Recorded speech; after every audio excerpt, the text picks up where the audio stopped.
मलिक अपनी दुश्मनी को भूल करके शादी करने के लिए राजी तो हो जाता है, लेकिन इस शादी के बीच में जो तमाशा क्रिएट हो जाती है उसके घर पे जाने के बाद में, तो यहाँ से प्रॉब्लम्स ना बहुत ही ज्यादा बढ़ जाती है, जो सच में काफी ज्यादा मजेदार है। तो यार बात करें एपिसोड की स्टार्टिंग की, तो एपिसोड की स्टार्टिंग उस काउंसिल हाउस ही होती है जहाँ पे पूरी पंचों के सामने सारी सच्चाई बतानी होती है। जीत देखो सच्चाई बता सकता था, वहां पे उसे पता है कि रुद्र ने और यहाँ मलिक मिले हुए हैं सभी लोग और इन्होंने ही हमला करवाया था, लेकिन वो नहीं बताता क्योंकि उससे कहीं ना कहीं लगता है कि जो इंसान मेरा इतना ख्याल रखता था जब दुश्मनी नहीं थी, तो वो मुझे पूरे देवपुर में बैठा करके अपने कंधे पे घुमाता था, मेरी माँ से ज्यादा ख्याल रखता था, वो भला मेरी जान क्यों नहीं लेगा, वो मेरे पे जानलेवा हमला क्यों करवाएगा। हालांकि कहने के मलिक को भी पता चल जाती है कि इस हमले में रुद्र का हाथ है और रुद्र ने ये सारे तमाशा उस ड्रिंक में कुछ नशे वाली गोली मिला करके जो आज्ञा लिया था उसके बाद ही किया है। अब ये सारी चीजें पता चलने के बाद मलिक भी बहुत गुस्सा करता है और उसे धीरे धीरे रुद्र से भी नफरत होने लगती है। लेकिन यहाँ पे जब जीत बता देता है कि नहीं वो मेरे कॉलेज के ही कुछ लोग थे, पहले कुछ कहा सुनी हो गई थी, वही लोगों ने मेरे पे हमला किया था, इसमें मलिक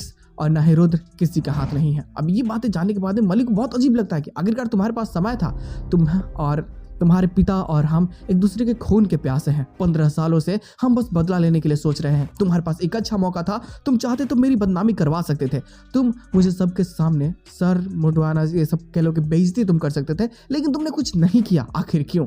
तो अब बता देता है कि आप मेरे पिता समान हैं और आपने मेरा इतना ख्याल रखा, मैं भला आपको कैसे तकलीफ में देख सकता हूँ, और आपकी अगर इज्जत बर्बाद होगी और मैं वहाँ पे खड़ा होकर के देखूंगा, लानत है मेरे जैसे पुत्र पे, मैं अपनी जान दे दूंगा इससे अच्छा। ये सारी चीजें होती है। अब देखो पैर छूना चाहता है लेकिन मलिक छूने नहीं देता। अब कहीं नहीं कि उसका मानना ये होता है कि जो दुश्मनी है वो दुश्मनी रहेगी, वो खत्म होने वाली नहीं है सिर्फ तुम्हारी एक कोशिश से, तो बिल्कुल भी नहीं।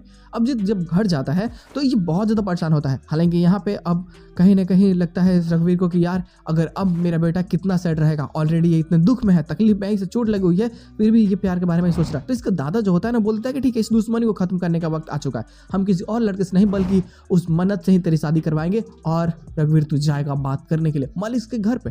अब इसे समझ में आता है कि मैं कैसे जा सकता हूँ, वो मेरा दुश्मन है, 15 सालों से ये दुश्मनी चली आ रही है, मैं और सिर्फ इस एक चीज के लिए नहीं तोड़ सकता। तो बात अब बेटे की जब आ जाती है कि तुम्हारा बेटा चाहता है उस लड़की से शादी करना, कोई और नहीं, तुम्हें जाना ही होगा हाथ मांगने के लिए। तो ये सोचता है कि ठीक है अब मुझे किसी और की कोई चिंता नहीं है, मैं जाऊंगा, मैं अपने बेटे के लिए ही जाऊंगा। और तैयार होकर के ये अगले दिन ही सुबह निकल जाता है, जहां मलिक चिंता में व्यस्त होता है कि रुद्र ने कितने बड़े धोखे में इसे फंसा दिया था और जो एक वादा लेकर के इतनी बड़ी चाल इसने चली, इसके कारण हो सकता था कि मलिक की इज्जत माटी में मिल जाती। लेकिन अब यहाँ पे जब पता चलता है कि रघुवीर आया है पूरी फैमिली के साथ में, तो सभी लोग उसके घर के शौक हो जाते हैं, डर जाते हैं कि ये कैसे हो सकता है। इसे खुद भरोसा नहीं होता कि रघुवीर मेरे चौखट पे आया है। हालांकि वो जब आता है तो उसके सर झुके हुए होते हैं और हाथ जोड़े हुए वो बोलता है कि मैं अपने बेटे के लिए आया हूँ, और उससे अंदर बुलाया जाता है, अंदर आता है। और ये दुश्मनी फाइनली 15 सालों बाद खत्म होती है, सिर्फ और सिर्फ इस शादी को लेकर के। कहीं ना कहीं जो रघुवीर के डैड होते हैं ना, यानी कि जो जीत के दादाजी हैं, वो कहीं ना कहीं मतलब राजवंश के मतलब मलिक जो पहला मालिक था उसका दोस्त था, बहुत खास दोस्त। इन्होंने साथ में बिजनेस चालू किए, घोड़े दौड़ाने का, ये सारे बेचने का, ये सारी चीज़ों का। तो अब इन्होंने दोस्ती को रिश्तेदारी बदला, ये सारी चीज़ें हुई, धीरे धीरे आगे बढ़ा, फिर पता नहीं दुश्मनी हो गई। तो ये चाहते कि क्यों ना इस दुश्मनी को खत्म करके फिर से रिश्तेदारी में बदल दिया जाए। मन्नत का हाथ मांगने आया है और मैं तेरा पिता समान हूँ, प्लीज़ मैं तुझसे मांगता हूँ तू मुझे दे दे। मलिक ना नहीं कह पाता क्योंकि वो उतना बुरा नहीं है जितना बुरा उसे दिखाया गया है। वो सच में कहीं ना कहीं मैनिपुलेट होने के बाद में ये सारे उल्टे सीधे कदम उठाए थे, लेकिन वो उतना भी खराब नहीं है, ये बातें यहाँ पता चल जाती है। वो बोलता है कि ठीक है शादी हो सकती है, शादी होगी, यहाँ पे जो शगुन होता है एक दूसरे को लिया जाता है, दिया जाता है, पूरी फैमिली में खुशियाँ जाती हैं। इतने सालों बाद आज दुश्मनी पूरी तरीके से खत्म होती है, लेकिन ये दुश्मनी खत्म होती है तो एक बहुत बड़ा चीज़ इनसे ले लेती है। वो कहते हैं ना कि कुछ मिलता है तो कुछ गंवाना भी पड़ता है, वही सारी चीज़ें यहाँ पे भी होती है।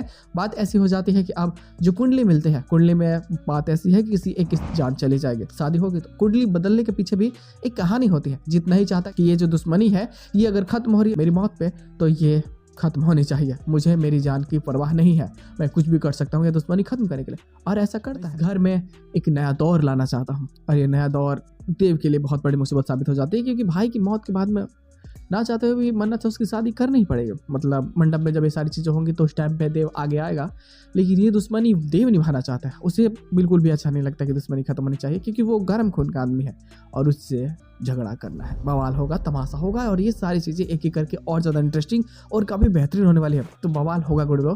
तो बस इसके साथ में एपिसोड की एंडिंग कर दिया थी, बट हाँ आने वाला एपिसोड मज़ेदार होगा। तो बस आज के एपिसोड बस इतना ही, हम लोग मिलते हैं बहुत जल्द किसी नए वीडियो के साथ में, तब तक के लिए बाय।